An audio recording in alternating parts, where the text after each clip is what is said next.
Hey everyone, this is Isaac here, and welcome back to Isaac Reviews 2021. So, I saw Raya and the Last Dragon in theaters recently for only about $10 cheaper than it is on Disney+, but the small price of being surrounded by annoying little kids, which, honestly, it's kind of the gamble you take when you see an animated movie.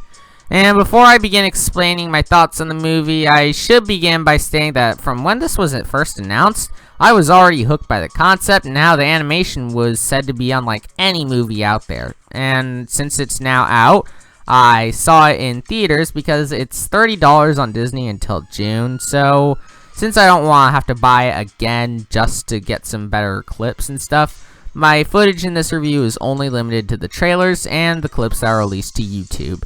Anyways, I suppose we should get started talking about Raya. So, what is the story for Disney's latest film?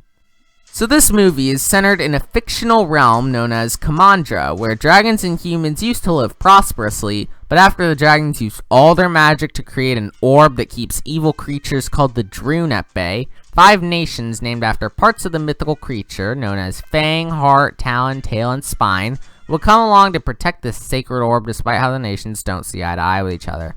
Now, after 500 years of the Droon being warded off by the dragon orb, the tribes start attacking each other to get the sacred orb from Heart, and they break in the process, causing the Droon to finally return and attack the people of Kumandra, leading a fierce warrior princess named Raya to summon the last known dragon, Sisu, and also team up with a charismatic 10-year-old named Boone, or however you pronounce it, a baby con artist named Noi, and a brutish spine member named Tong, who's actually voiced by Benedict Wong, as they retrieve all 5 pieces of the Dragon Orb to defeat the Droon and save their realm. So, before we move on, I guess I should say that this movie looks phenomenal. Like, this is some of the best animation Disney has made in quite a while.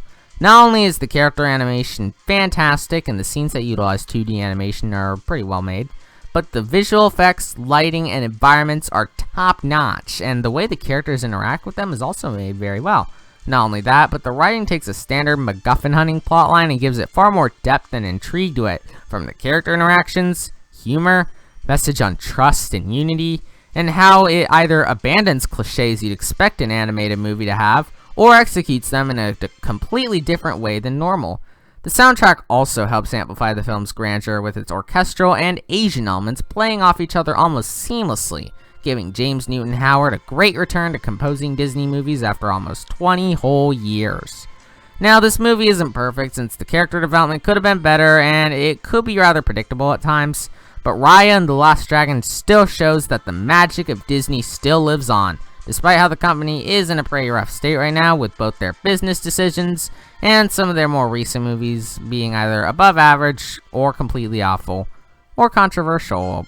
But this movie combines all of its materials almost perfectly with the well-written story also being shockingly mature, amazing animation, the music being excellent, and the message being very well executed and rather appropriate for the time it was released with the ongoing pandemic and how everyone's like separated with both maskers and anti-maskers. You know, no matter what side you're on, you're gonna make people mad, and that's why I don't choose sides, even if my dad is a hardcore anti-masker, like biggest anti-masker I've ever seen. He even thinks the governors that make people wear masks are worse than Hitler and Stalin, which is pretty extreme if you ask me.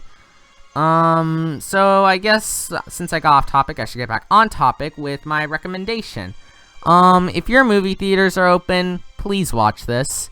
And if not, please watch this. It's worth every penny of its cost on Disney+. So, I guess before my rating, I should touch on the short that played before the movie, Us Again. It was pretty good with how the choreography and music make it really well done, even without its dialogue, but you'd kind of expect it to not have dialogue since a lot of Disney's animated shorts don't. Yeah, I think the short was very well done, and I like it. So, yep, that's my review of Raya and the Last Dragon. So let's move on to my rating and what should come next. Okay, rating time. I got my phone with me with the music I need, so I'm just turning up the volume, and here we go, rating time.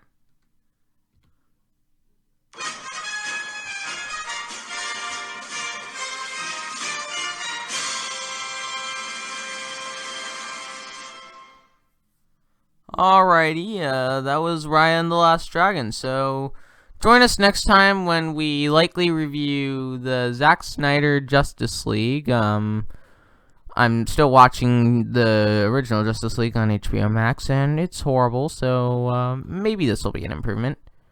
And soon after that, it'll be Godzilla vs. Kong. I also have to watch the other Godzilla and King Kong movies, but I'd say I'm on Team Godzilla. I mean, he's a radioactive lizard. He's obviously going to beat Kong. And after that, I don't know what'll be after that. Either Mortal Kombat or Black Widow. The release schedule of 2021 is still pretty inconsistent because we still have the pandemic and everything, and it's likely to be more under control by the end of April, but we'll just have to see. Okie dokie. Thank you all for watching this episode of Isaac Reviews 2021. If you can look to your left, you'd see my channel, which you should subscribe to. If you look a little to the right, you'd see another video you can watch. And if you look just down there, you'd see some other social media, so you can follow me on there. Thank you all for watching this video, and I'll see you all next time. Bye!